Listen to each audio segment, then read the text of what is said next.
Hello, everybody. A warm welcome to Wisdom from North, the place where we're diving into the deeper meaning of life and asking the big questions. My name is Jannike, and today I'm so excited to be having the public speaker, the author, and the independent investigator, Anthony Peake, on my show.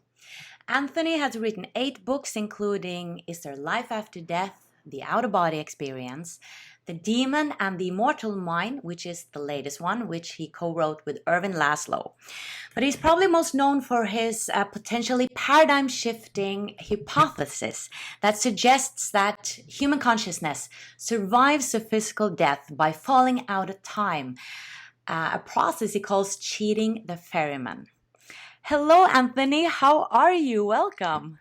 Hello, I'm very well. Thank you very much. And it's wonderful to be talking to you guys over there in Norway. Yes. It always reminds me of the Eurovision Song Contest, and I keep expecting you to be turning around and saying, we have so many points here from the Norwegian team, that kind of thing. So you can vote on my theory afterwards. You can put it out to your guests or your members or whatever. That's funny. I'm very excited about speaking to you today because I feel like you're one of those people who are really merging science and spirituality, because after doing all these interviews, I feel like there's 2 different separate camps. Like you have those people who are directly communicating with spirit, like mediums and channelers and so on, who are sure that there's a spirit world and that there's a reality behind the reality. And then you have the skeptics who don't believe that, or conventional science, who I feel is more focused on the solidity of things and not focusing on consciousness. And to me, I feel like it's kind of the same. We're just not seeing it yet. So I think it seems so important to try to build more and more of those bridges. And I was thinking that we could start by speaking about reality today, from your perception, what reality is. And to paint a picture, what, in your opinion, is scientists or the conventional scientists, what have they arrived at today? Are they moving towards a perception that there might be more? Because they have found that an atom is 9.9999% or 99.999% empty space, and all these string theory and everything. So it seems like we're moving towards another perception that there is more. Or what do you think? The modern scientific position, or the scientific position that's been held for probably around about 200 years, is something called material reductionism. And in material reductionism, what science believes, quite rightly, because most of the modern technology we have represents this, is that if you take something apart into its constituent pieces, you'll be able to understand how it works. For example, if I wanted to understand how a motorbike worked, what I would do is I'd take the motorbike apart and analyze the pieces, analyze the engine, analyze the chemistry that's going on in terms of the internal combustion engine. And that would allow me to understand how a motorbike works. Now, effectively, we have taken that out into nature and we break things down into the constituent parts in order to understand them. So literally, it is material reductionism.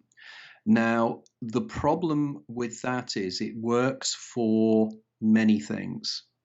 What it doesn't start to work for is the discoveries we've made in terms of quantum mechanics and quantum physics. It also doesn't explain many of the scientific discoveries that have been made in recent years, and I'll touch on this later, but it doesn't explain such things as dark matter. It doesn't explain such things as dark energy.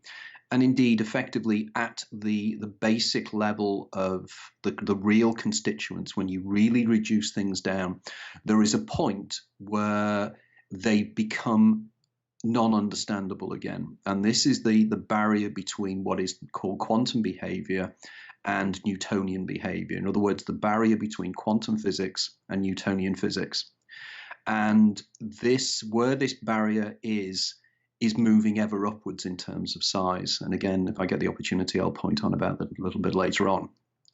But the other billion-dollar question that science really cannot understand is how effectively inanimate matter, collectively working with energy, working with electricity, can create consciousness within the brain.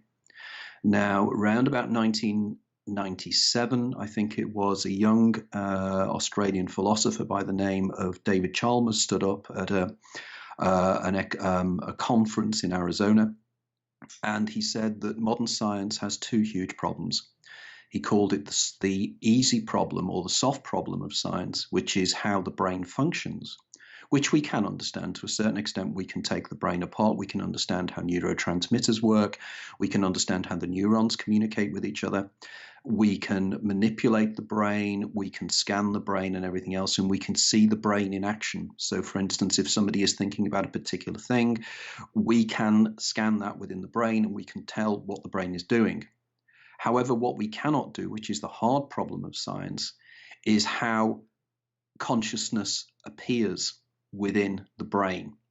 In other words, there must be a point during the evolution of the brain that it suddenly became conscious, suddenly became self-aware. Now, in my latest book, which is due out in September, called Opening the Doors of Perception, I argue that this suggests that either by the addition of one atom or the addition of one electrical impulse, suddenly we move from being inanimate, unthinking matter to being something conscious. Now, consciousness is something completely different from everything else that's in the universe. Everything else, we can break things down and we can understand how they work. Consciousness is not like that. In other words, one of the most wonderful statements I've ever come across was that the brain effectively is a collection of atoms that, under certain constituents and structures, can start to consider and evaluate what atoms are. So this seems to be a huge impossibility, how it can happen, particularly if we just apply the materialist reductionist model, because that doesn't work. Again, using the motorbike analogy, it's rather similar to taking apart a motorbike to discover speed. In other words, speed is something that a motorbike does, but it's not an integral part of the motorbike. Consciousness seems to be the same. It seems that consciousness is not created by the brain, it is received by the brain. That the brain is created in such a way that it can manifest thought. And it can do this by the brain effectively acting as a receiver, rather like a radio.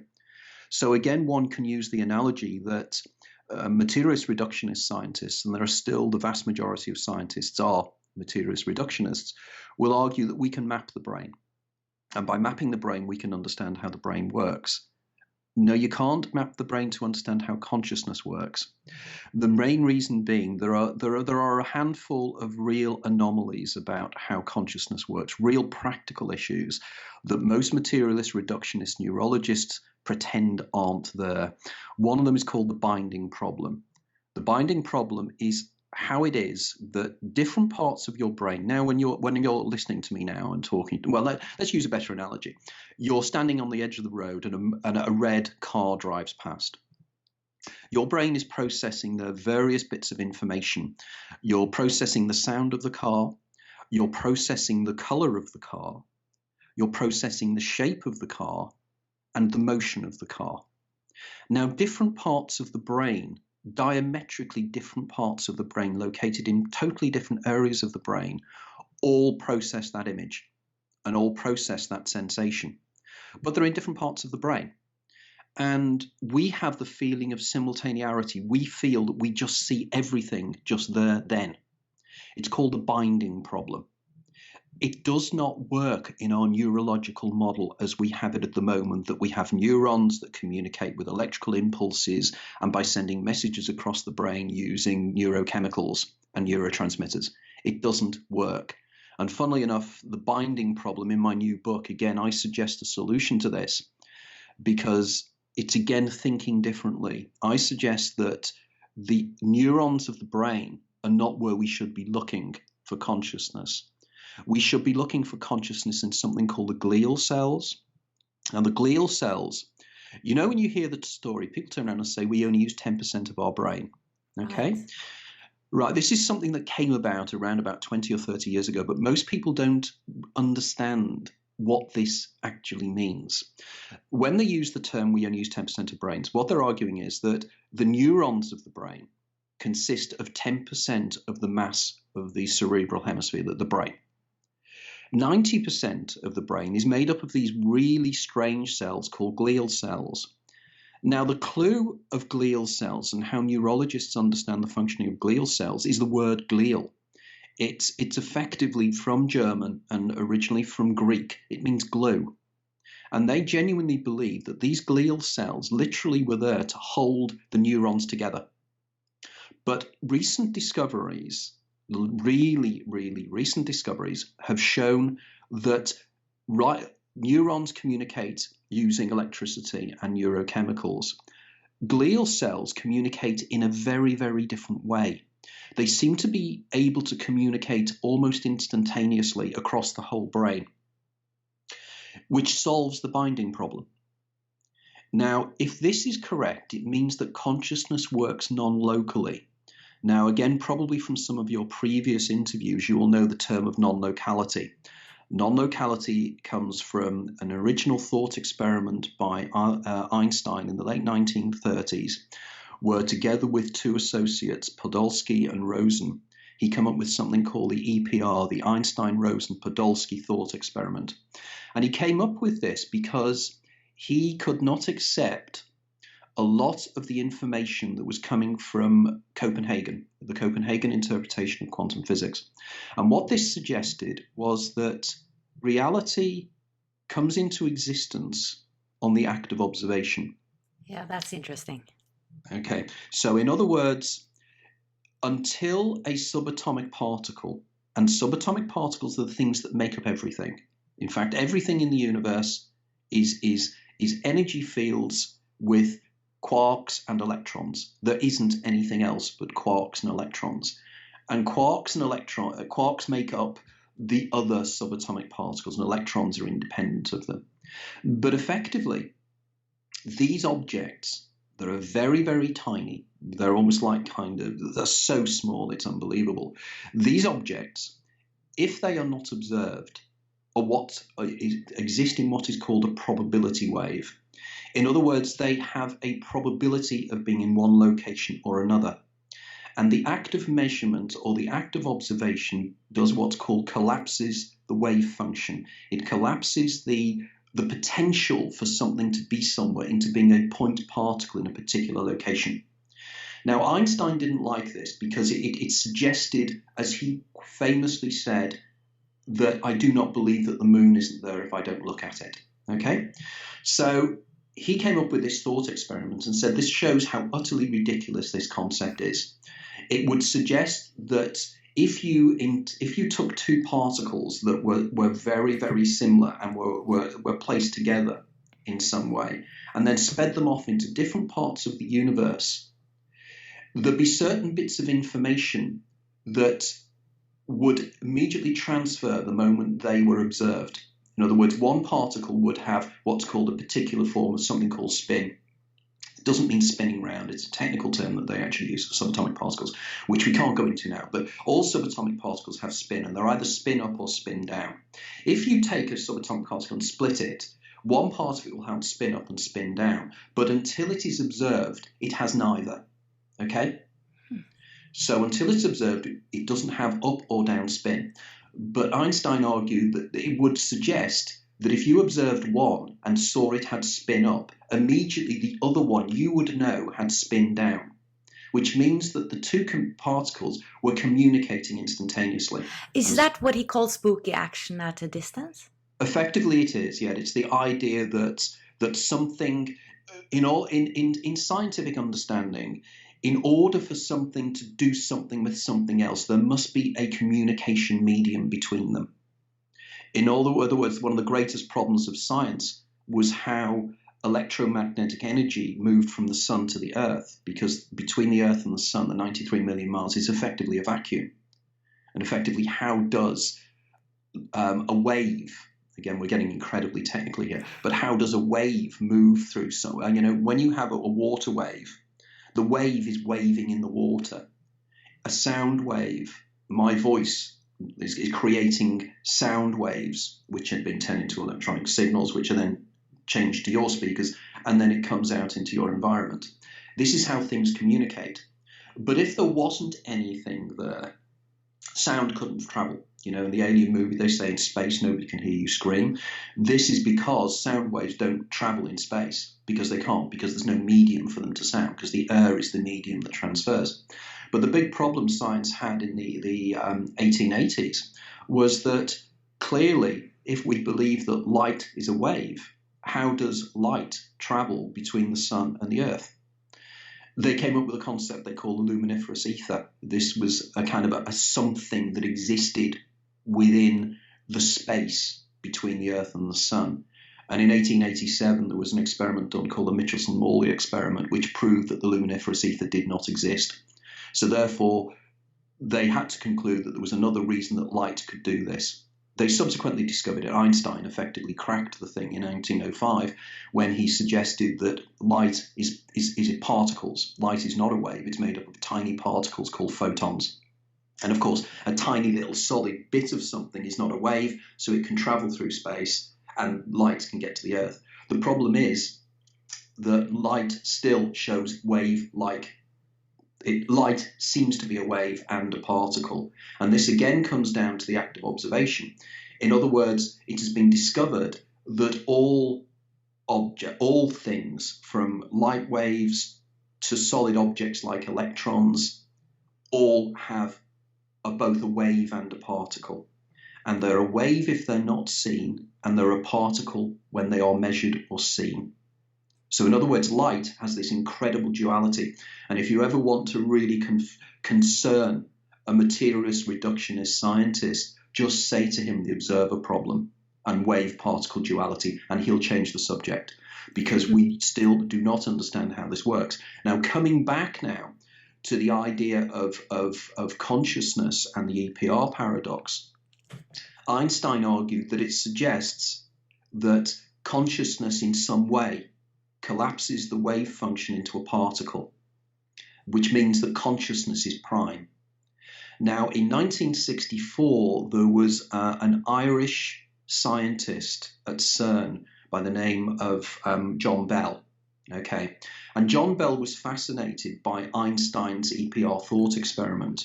So he did the mathematical structuring behind it, and he discovered that Einstein was wrong, and that the particles do communicate instantaneously. Okay? In 1981, and it amazes me that this experiment is not known worldwide, in 1981, two guys called Dalibard and Aspect, who were research scientists at the Paris University Department of Optics, reproduced in and under experimental conditions the EPR paradox. And they proved empirically that the two particles communicate instantaneously.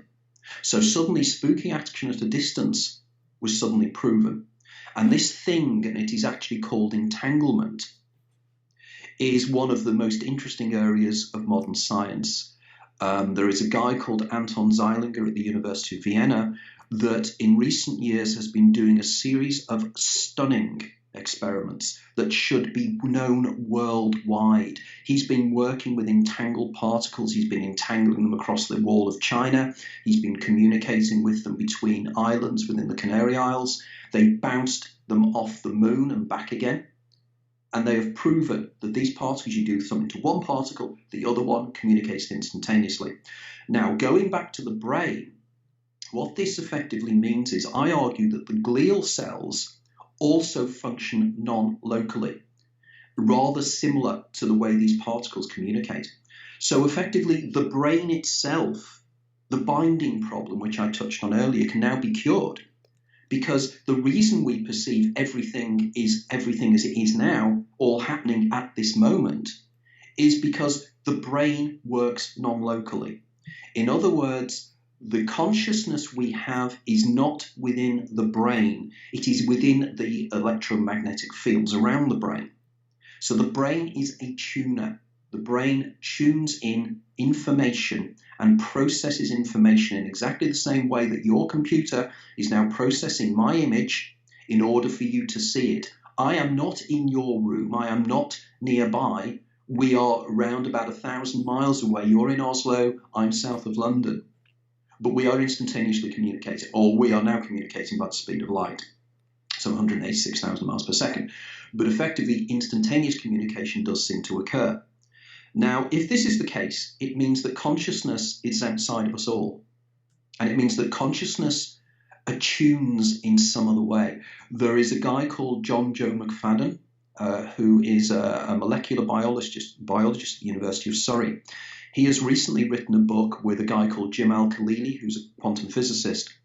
And in it, they are arguing that biological systems work in a very different way scientifically to normal systems, normal scientific systems. And John Joe argues that the consciousness that we perceive is an electromagnetic field around the neurons of the brain.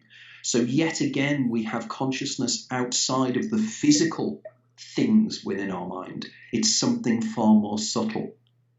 Irving Laszlo and I have worked on this, and you probably know Professor Laszlo is world famous guy, and I was absolutely staggered when he approached me wanting to write a book with me, so it was an ultimate honor for me. But Laszlo has this concept called the Akashic field, the Akashic record, and Laszlo argues that everything is encoded within a field of information, and that everything we perceive is drawn up from that field of information. So when you and I perceive things around us, they're not there in the way we believe them to be. Everything works on holographic principles. There is a field of information, and our brains reduce that field of information to create the imagery around us. In other words, reality that we perceive is like a vast computer program. Is that why you're suggesting that it's an illusion, that reality? And we hear that many are saying that reality is an illusion. It's not the... Yeah. It's very important. A lot of New Age writers make these statements without doing the science. The difference between myself and I think most writers out there in the field that we're interested in, they don't do the science, or if they do the science, they do it very superficially. They talk about quantum communication and everything else, but they're not talking about what is really meant by this. They're not getting to the root of the issue. And if you dig down very deeply, you will find the links between quantum behaviors and mediumship and ESP and out-of-the-body experiences, near-death experiences. I try to explain all of these applying known science to them. And this is why my ideas are quite revolutionary and quite different to, I think, anybody else in the field, because I'm using the science to answer the questions that interest you in your work. So I'm building bridges. Now, there are other things within the external reality that we really don't understand. Another thing to actually get scientists really nervous, and I love doing this because I engage with scientists quite regularly, is that there are two models of reality at the moment. There is quantum physics and quantum mechanics, and there is relativity that Einstein has. So in simple terms, relativity deals with the very big things, and quantum physics deals with the very little things.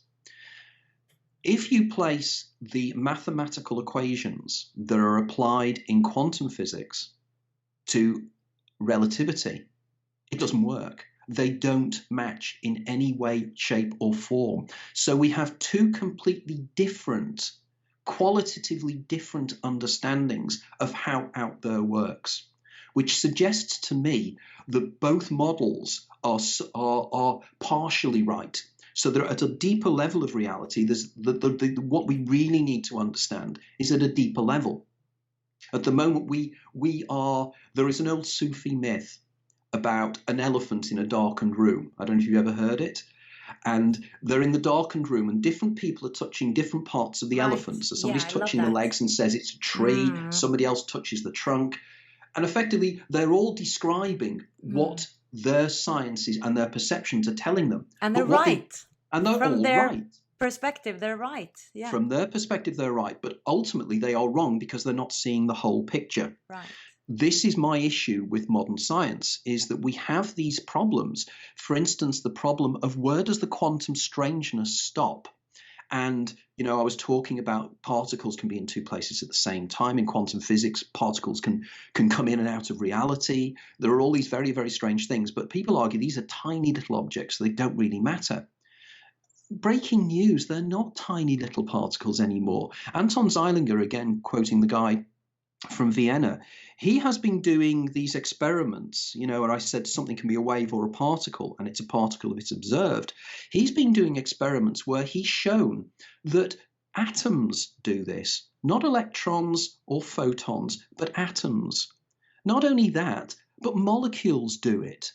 So molecules are the building blocks of everything that we believe is matter. But these show, again, the idea if they are not measured, they are a wave, and when they are measured, they become a particle. But we're talking here even big molecules. And I pointed this out to many of my associates and my scientific friends. One of the molecules they worked on is something called a buckyball, Buckminster fullerene. It has 60 atoms in it. It's a huge atom. And again, if that is not looked at, it is a wave. And the moment it is looked at and measured, it becomes a particle. It is created by the act of observation. Now, they're now building on larger and larger molecules. There will be a point where the molecule size will be the same as a virus. Now, suddenly things now start to get really weird, because if a virus doesn't exist until you look at it or see it, what does that say about illness? Suddenly, a virus is a mind-created something in external space that we perceive.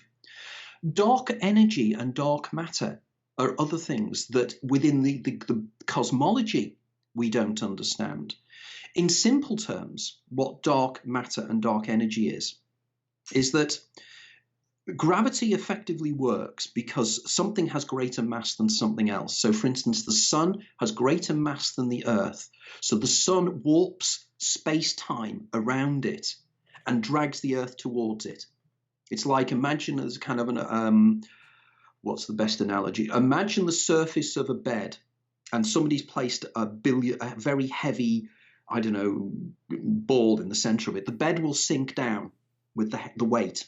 If you put a smaller ball round the side, the little ball will be attracted. It'll fall into the hole created by the heavier ball. That's how gravity supposedly works. Now, if gravity works that way, we know that, for instance, with the sun is surrounded by planets, and the planets revolve around the sun because of gravity and the warping of space-time. The nearer planets travel faster round the sun than the planets further out, because the pull of gravity is lesser the further out you get. So Jupiter, for instance, travels slower round the sun than, say, Mercury does, and Pluto travels even slower. This is a particular law, and it's known in physics, and it's held perfectly until around about 25 years ago, when an American lady was looking at the Andromeda galaxy, the spiral galaxy. And the spiral galaxies are believed to revolve around a black hole in the center. So the big gravitational forces, and that's why they look like Catherine wheels, the way they look, like they're swirling. Okay, that's because they're all swirling around this central black hole. Now, the logic would be that the further out you got from the black hole, that the stars and the nebulae would be revolving round slower than the planets and stars and nebulae nearer in for the same rule. But they don't. They revolve at exactly the same speed, however far out you are and however far in you are, which suggests, and there can only be one explanation for this, that there is another form of matter that is much more powerful that we cannot see, we cannot measure, we have no idea what it is. Because the scientists have no idea what it is, they call it dark matter. But they haven't got a clue what it is. Somewhere in the region of 92, 93% of the universe is made of something we can't measure, we can't see, we can't understand. And another percentage of reality is then made up of something called dark energy, which is even weirder. It's another form of energy. It's different from dark matter, dark energy. Yeah, dark yes. matter and dark energy are different, but they're both called dark because they don't understand them. They're not called Okay. dark because they are dark. It's literally we cannot perceive them. None of our scientific measuring instruments can see them or measure it or anything, but we know it's there. So Yeah. 94, 96% of everything is unknown to us. But I would like to mention that I really loved seeing that you had a book about the out-of-body experience, because I've had a few experiences of that myself, and I wanted so bad to have an experience because I needed proof for myself that I existed outside my body. And when I did have those experiences, I wasn't in doubt anymore. I knew that there was something else because I could perceive myself outside the body. But then I've also heard people say that, well, it can still be in your mind in a way, that it's all mind. So you necessarily weren't outside your body. And I mean, I don't know, like I can't prove it. It was just an experience that I was outside that body. And that means that my consciousness, were somewhere else, and it was still very present and very conscious, even more conscious, I felt like. Can you talk a little bit about that, what you found? Yeah, absolutely. There are in my book, The Out of the Body Experience, I suggest that out of the body experiences are real, but they're not real in the way we generally presume them to be real. There has been a series of experiments done by a guy called Olaf Blank, and he's been able to they argue, I don't accept this, but they say that they've been able to reproduce the out of the body experience experimentally by stimulating areas of the brain. For me, it's again a far deeper question. If you have the sensation that you're outside of your body, and you are looking at your body from a point of view outside of yourself, that suggests that your levels, whatever you are using to perceive, are not your eyes and not your ears. Because if you're outside of your body looking at yourself, the question has to be asked how you are seeing. Because how you see at the moment and how you are seeing the world around you is because electromagnetic waves, light, are hitting your retina and being processed by your brain. So your eye processes the information, or your retina does, and then it sends it to your visual cortex at the back of your brain. If you're outside of your body, there is nothing that can process the electromagnetic radiation, the photons, to give you an image of anything. So we have to conclude that whatever you are perceiving in these states is far more mysterious than anything we can ever envisage. Now, I call it the introsomatic experience, because what I argue is that we are tuning in and perceiving things in a totally different way, and that we are not literally outside of our bodies. We are still inside our bodies, but moving around in an internally generated facsimile of our own world. For instance, looking at you now, I can see that behind your head is a bookcase with books in it. Now, because you know that bookcase and you know the picture and everything else, you could probably create internally within your mind a model of how you would imagine being looking at that now and seeing it. This is what seems to happen in out-of-the-body experiences, because most cases that I have reviewed, individuals see a facsimile of their bedroom, or they wander around a facsimile of their environment, but it's not quite right. There are things that are missing. There are things and bits of information that aren't right. Things were different. Yes. Now, this, I believe, is because what's happening is you're moving in an alternate reality. You are existing within an alternate reality, which is virtually identical to this one. Another dimension in a way? In a way, in effect, yes. And for instance, I cite in my book, The Out of the Body Experience, I go into great detail about the work of Robert Monroe, and the guy that really wrote the definitive books on out-of-body experience. And if you read Robert Monroe, you will find the most interesting things that happen to him is when he's in out-of-body experiences where he's elsewhere, where he goes to what he calls locale 3. He calls locale 1 the environment around us that seems to be an equivalent of what this is. And then you move further away and things seem to be slightly different. And then you move away that it's completely different. Now, I do the equivalent here with lucid dreaming. For instance, somebody can lucid dream the fact that they wake up and for instance, it's something called false awakenings, where somebody will wake up, get up, clean their teeth, go downstairs, have their breakfast and wake up again. Then they'll do it again. And they'll get a bit further into their day and wake up again. There's one person that wrote to me, they had 8 of these in one day. They got to the middle of the afternoon and it was totally real to them. And then wake up again. Wow, it's kind of like Deception, the movie. It is absolutely like this. In so many ways, that movie is so accurate because there are different levels that we can go into within lucid dreaming. Now, I believe that lucid dreaming, you are in an environment that in fact is more real than this one. We cannot tell now whether we are now dreaming. You have no idea of knowing whether when you are in a dream that you can wake up from. So for instance, in the ending of Inception, the movie, do you remember there's a very ambiguous ending? Yes. Where you don't know whether he's still dreaming or not. I didn't like it. Exactly. Now, in my book, I argue that there are levels of reality, and we're just in one of them. And when we go into dream sequences and when we lucid dream, we move into the next environment above. Now, I'm working with a guy called Jürgen Siever, who is a guy you must get on your show. Jürgen is an artist. He's a digital artist who's also a very, very adept lucid dreamer and astral traveler.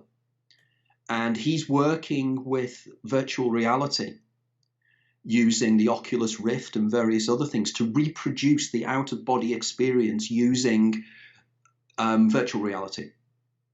Now, because we now understand virtual reality far better, we can start to understand now how this may work in reality. Now, I believe that this is a simulation. I believe we're existing in a simulation, and in my new book, I do the science of how this simulation may work. And I argue, and I'm not alone in this, that we may be existing in a simulation that has been created by our descendants, and our descendants have created an ancestor sim, and we are in the ancestor sim. Wow, that's so interesting. Yes, and the evidence is starting to come through now. There's something in southern Germany called the GEO 600 gravity wave detector. Without going into technical detail, there's something they found about 3 or 4 years ago which suggested they'd actually spotted the pixelation of this simulation.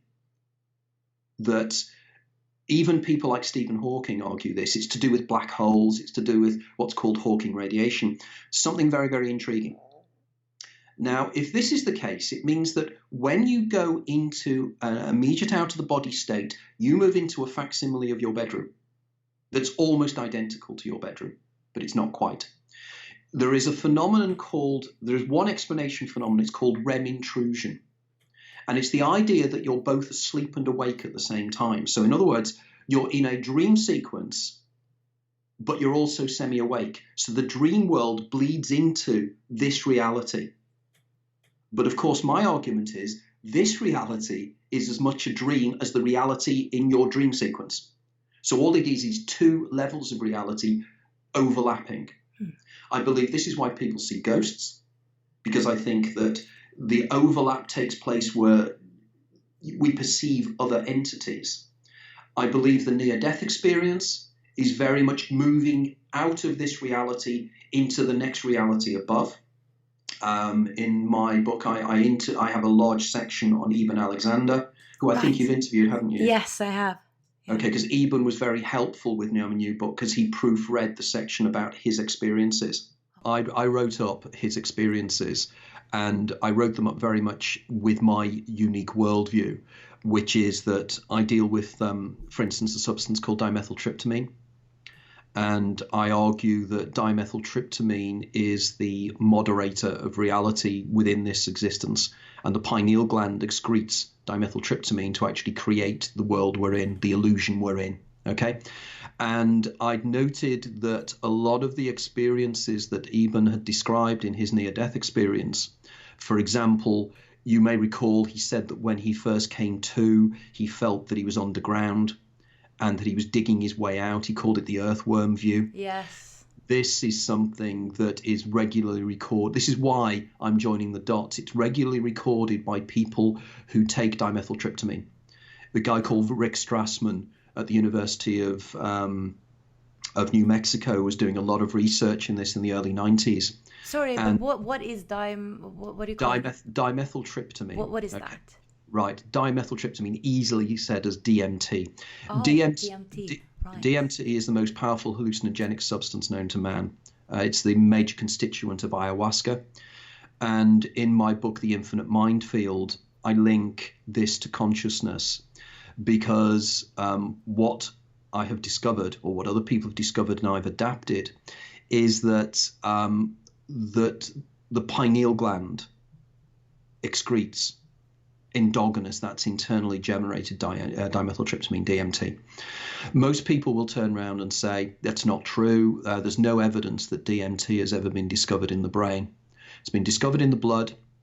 It's been discovered in the spinal fluid.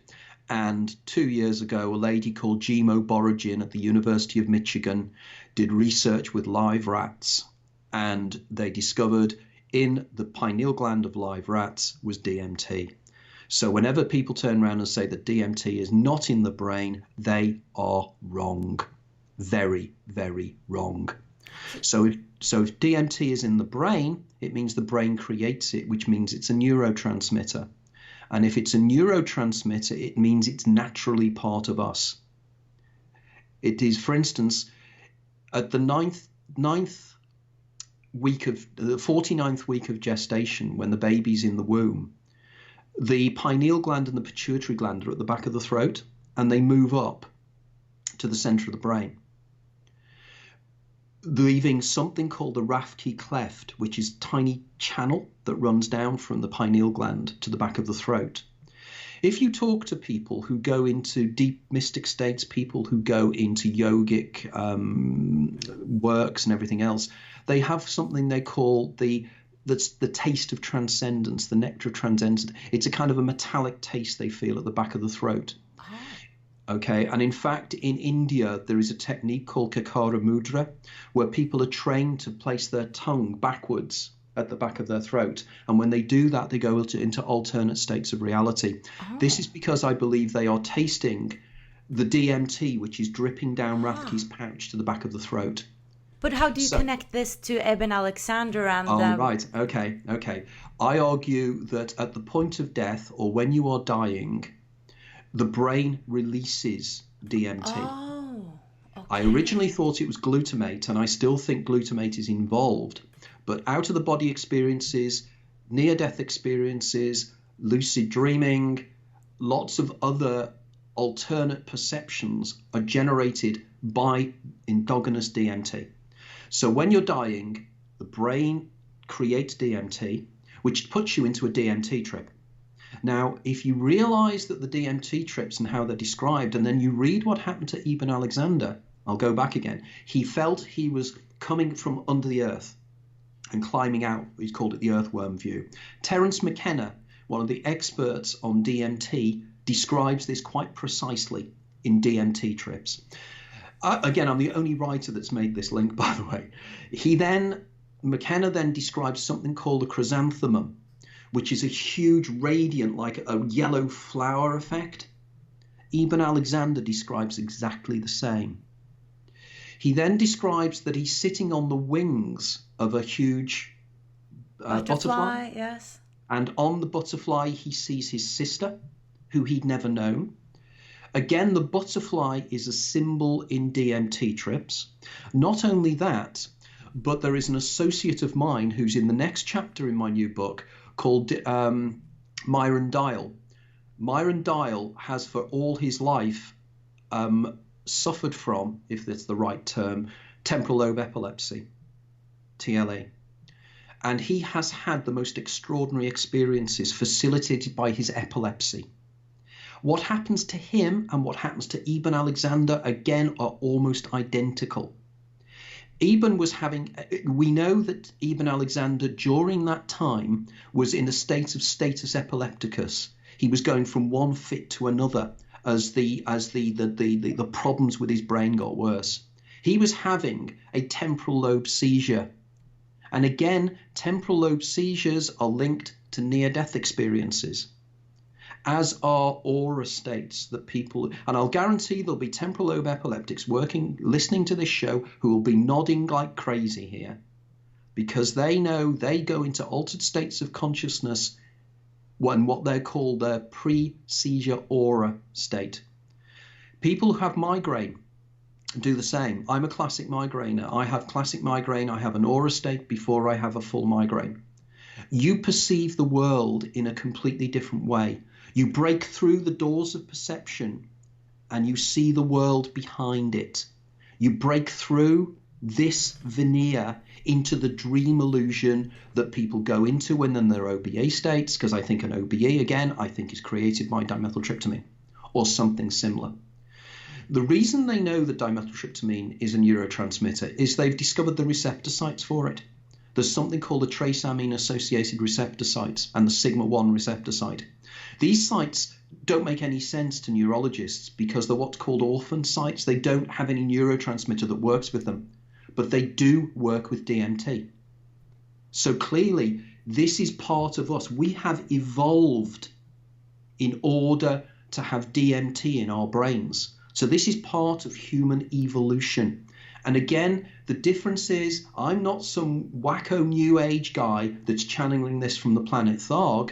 I'm a guy doing the science and saying the science is proving that consciousness is prime and that we are part of an embedded reality, that we perceive a tiny part of it.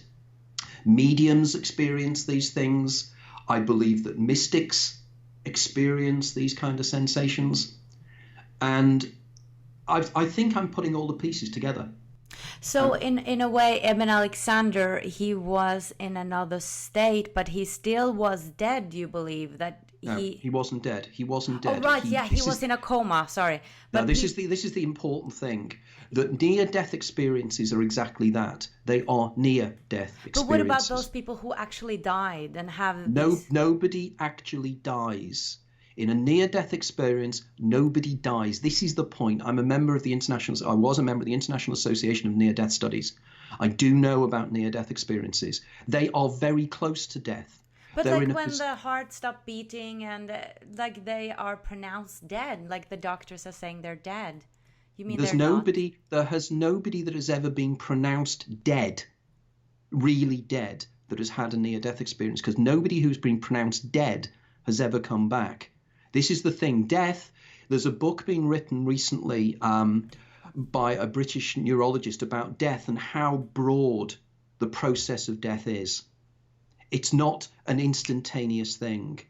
For instance, one of the things that you might find interesting, again, Jimo Boragin has done some work, the lady in Michigan, also with rats, whereby they killed the rats and there was brain activity around about 6 or 7 seconds after the rats were dead. Now, by definition, brain activity means you're still alive. Yes, and I've been thinking about fishes. Like when fish, you've just killed the fish, it still has cramps afterwards. And I just find that so interesting. Like, what is life, you know? Well, exactly. And this is the billion-dollar question. What is life? Now, if life is external to us and consciousness is... Because in the final analysis, what is life? Life is something that allows my body to move. My brain makes my body move. When I die, my body can no longer move because consciousness has moved somewhere else. Consciousness is back in the field. Okay. So in which case death doesn't happen. And the reason death doesn't happen in my work is because you die in time, don't you? If time is not what we think it is, when you die, you go into a different worldview of what time is. So in the final seconds of your life, people turn around and say, for instance, they have what's called a panoramic life review. At the point of death, they say that, my life flashed before my eyes. Interesting, because this means that your whole life is flashed before your eyes. People argue time slows down for them. This is all related, and in my book, Cheating, and my theory of Cheating the Ferryman, this is what I discuss. But I just very quickly just like to go back to this idea of death and near-death experiences. People will cite the argument and the example, and I know people will, and they'll turn around and say, Pam Reynolds. Pam Reynolds was effectively put in what was called standby, whereby effectively there was no more brain activity. This is the argument that Ibn Alexander makes, which people miss. It's the idea that if there is no brain activity, how can we be thinking anything? In other words, we are effectively dead because the brain isn't working. But we're not actually physically dead in the sense of the death of the body. The death of the brain brings about the death of the body in many ways, or your body can continue when your brain is dead. There are examples of people who effectively are dead, but their brains continue, but their body continues to function. So that it's the brain and the relationship with the body and the brain that works. And this is where the subtlety works. And again, my work is very, very subtle. People misunderstand me an awful lot. They tend to assume I don't believe in life after death. I don't need to, because there is no life after death, because death is an illusion. You're not living after death. I see your point. Yes. If that makes sense. Yeah. We tend to simplify things, and then we tend to misunderstand things. And I see your perspective now, because there is, I believe so too, there is no death. But I think it's much more mysterious and complicated than we actually think, and sometimes we don't even have words for it. Totally. Yeah. Totally. I mean, I work very closely with mediums. I've twice been invited up to a big training centre for mediums in Essex. And I've talked there. It's a kind of a bridging exercise between spiritualists and scientists. And initially, the spiritualists and the mediums aren't quite sure where I'm coming from. And then there's a moment where you see the little light go on in their head, and they go, "Oh my God, that's what you're saying." Right. And once they realise that I'm arguing, I'm on their side, but in order for the paradigm of science to change, we need to engage with the scientists, and we need to bridge the science. Skeptics hate me. Also, people who believe in everything hate me. And they hate me for the same reasons. They don't want to be brought together because they want to continue believing whatever nonsense they want to believe. I'm saying it's not nonsense, but we need to look into exactly what is happening here. And what is happening here is far more wonderful, far more exciting, far more amazing than any simplistic idea of you die and you go to heaven, or you die and you talk to dead people. It's far more interesting than that. I've just contributed a chapter to a book on philosophy called a book on what's called panpsychism. And that's the idea that we're all effectively one consciousness experiencing itself subjectively. The consciousness is single. Right. That we are all just one being. And again, there's the science behind this. This is, again, there's nothing I ever say that's not based. For instance, if people read my books, every single thing I've said today and every single thing I say in my books is referenced. And at the back of my books, there are pages after pages after pages of references back to academic articles. So my readers don't have to take my word for it. They are allowed to go back to the source papers. And I'm in the source papers. I don't mean I'm quoting other writers who have quoted other writers. And this is the problem with the New Age movement. There are too many writers who just quote other writers. Nobody ever goes back, right, to the original documentation to see how real it is. Like the Pam Reynolds case. It's cited time and time again. But very few people go back to the actual reports of the operation. They quote other writers, if that makes sense. Yeah. It's not easy to get the whole picture because we don't have the whole picture yet. But I'm thinking that if we all could work more together to put the pieces together, then we're able to see the whole elephant. But we need to be open to collaborate and be wondering, like wondrous in our minds. Well, there are more scientists now who are thinking outside of the box, and there are more and more of them. And I'm interfacing with a lot of them. And we are working together. I have friends who are quantum physicists. I have friends, for instance, there's neurologists. For instance, there is a neurologist in America called Diane Hennessy Powell, who has a young girl who is autistic and is telepathic. Proven telepathy. This is not an assumption. This little girl is telepathic, and she has proven it under laboratory conditions. In fact, Diane Hennessy Powell presented something quite recently to the American Psychological Association. Diane has a PhD in neurology. She's working with her brother who has a PhD in quantum physics. These are the real deal. These are real scientists. They understand the maths. They understand exactly what we mean when we talk about the quantum behaviors and everything else. And these guys are doing some incredible stuff. Again, what I'd suggest is if you look at my Consciousness Hour podcasts, there's lots of guests on there that I think would be ideal for you as well.